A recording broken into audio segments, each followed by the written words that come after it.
நம்மளை நம்பி தேமுதிக தொண்டர்கள் இருக்கிறார்கள். அந்த தொண்டர்களுக்கு விசுவாசமாக இருக்கணும்.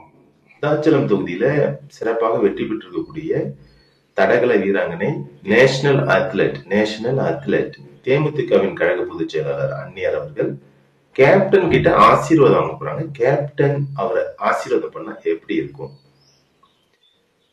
கேப்டன் குரலில் அவருடைய ஆத்மாவை வணங்கி அவருடைய குரல்ல, ஜாக்கிரதையா இருக்கணும், ஜாக்கிரதை, ராஜதந்திரமாக வேலை நடைபெற்று இருக்குது, ஜாக்கிரதையா இருக்கணும், எடுத்து வைக்கக்கூடிய ஒவ்வொரு அடியிலும் கவனமா இருக்கணும், விழிப்புணர்வு இருக்கணும், இருக்கிற இடத்துக்கு விசுவாசமாக இருக்கணும்.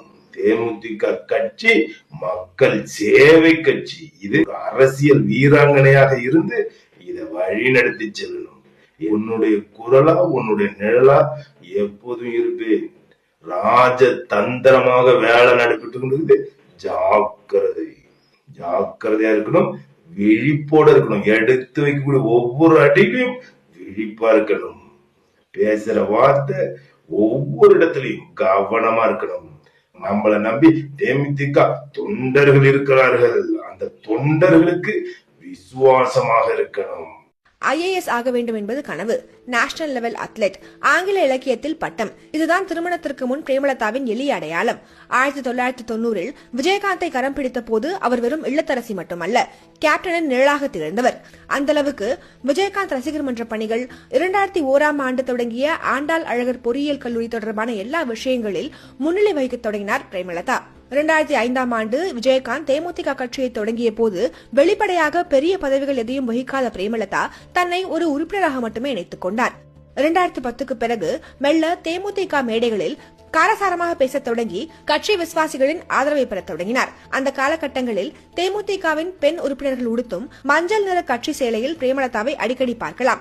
2010 தேமுதிகவின் பொருளாளராக பிரேமலதா தடாலடியாக நியமிக்கப்பட்ட போதே அக்கட்சி விஜயகாந்துக்கு பிறகு பிரேமலதாவின் கைகளுக்கு செல்லும் என அரசியல் விமர்சகர்கள் கணித்தனர். 2023 விஜயகாந்த் உயிரோடு இருந்த போதே அக்கட்சியின் பொதுக்குழு பிரேமலதாவை பொதுச்செயலராக தேர்வு செய்தது அக்கணிப்பை உறுதிப்படுத்தியது.